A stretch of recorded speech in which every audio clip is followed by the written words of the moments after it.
Worship leaders, we have to have a serious talk, and this one is going to hurt, but I have to say it. It's probably way beyond time for you to prune the master song list. Let's talk about this a little more on today's Weekly Worship Thoughts.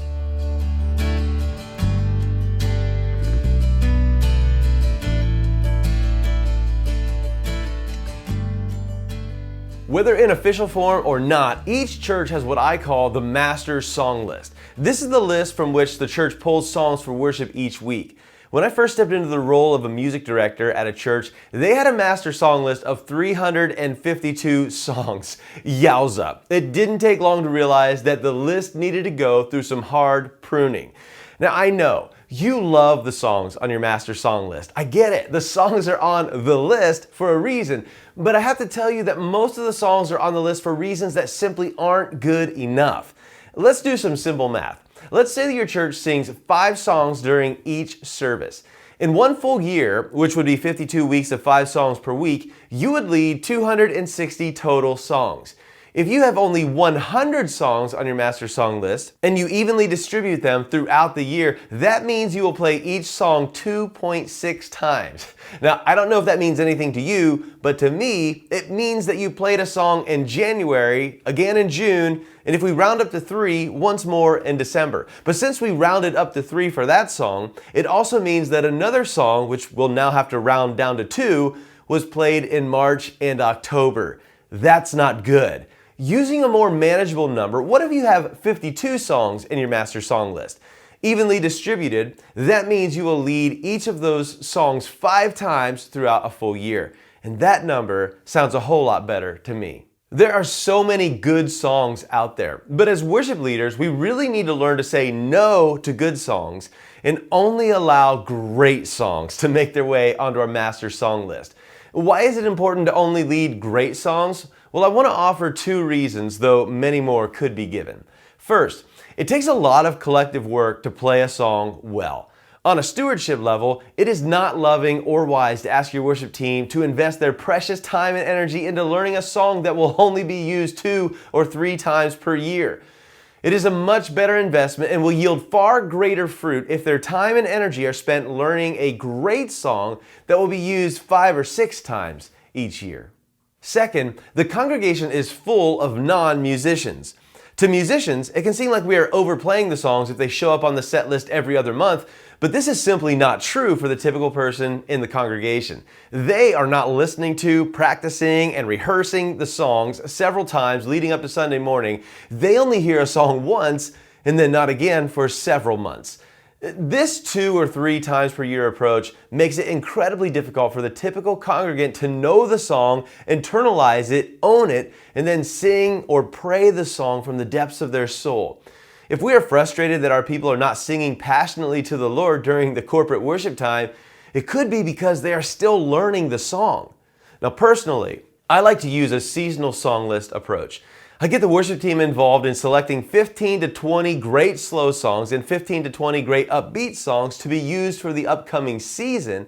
Then I encourage the worship team to invest their time into those 30 to 40 songs, knowing that we will be pulling exclusively from that seasonal song list for the next 3 months.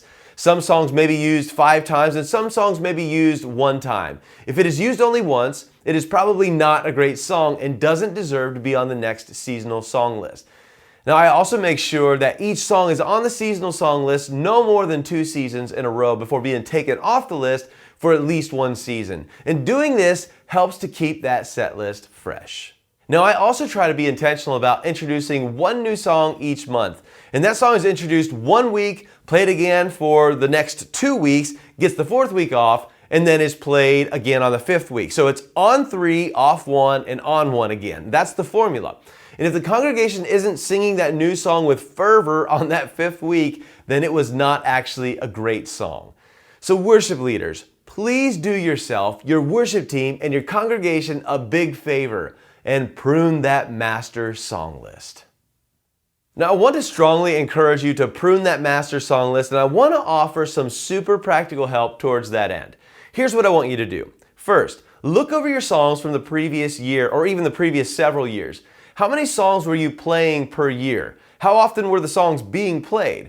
Just by performing this simple exercise, you will probably begin to notice which songs are great songs and which songs are really just good songs. If they're not being used often, they're either really old, only used on a special occasion, or they're simply not great songs. If a song is being used a lot, you may be overusing it, which is a sure way to turn a great song into a song that the congregation never wants to hear again for the rest of their lives.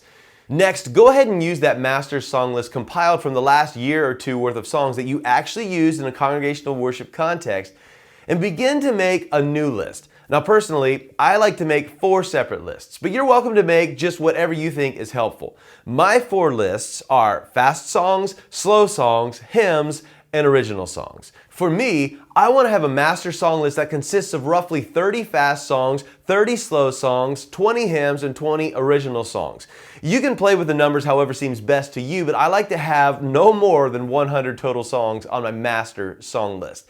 And once you've created that list of roughly 100 great songs or less for your congregation, then you're ready for the third step in this process. For this one, I would definitely encourage you to get the entire worship team involved. I like to facilitate a type of fantasy football draft to create a seasonal song list. Now there's many ways to do it, but my favorite way is to order some pizza and get down to the business of selecting songs. Make it fun, but keep it productive. So this is what I do. I hand out the list of fast songs and slow songs, and I give the worship team an opportunity to nominate 15 fast songs and 15 slow songs for the upcoming season.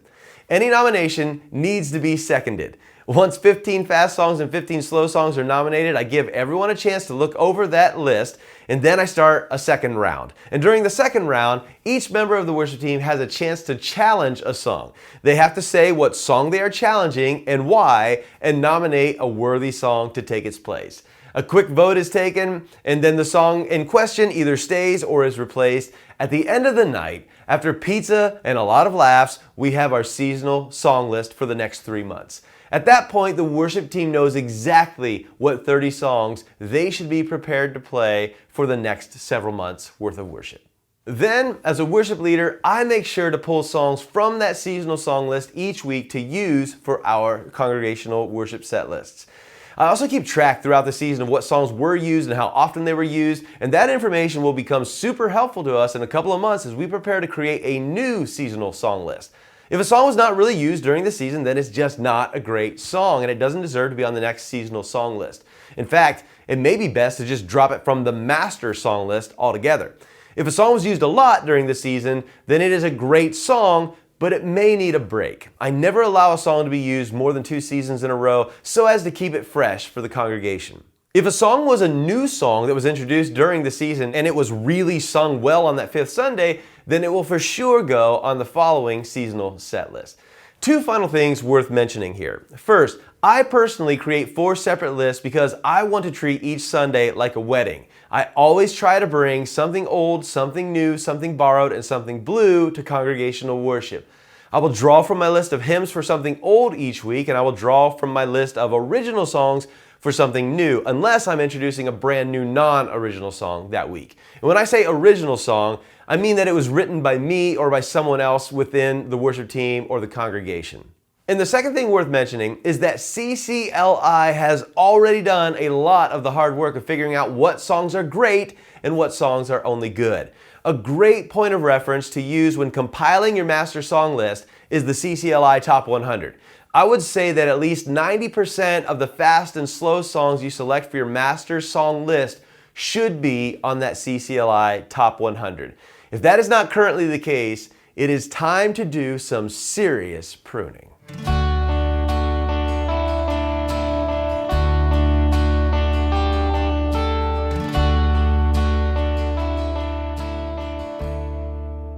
What was one interesting truth or idea that stood out to you today, and how do you think that truth or idea will help you in the future?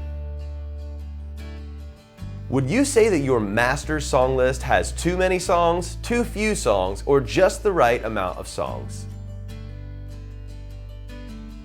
Do you think it is fair and helpful to label some songs as great and some songs as just good?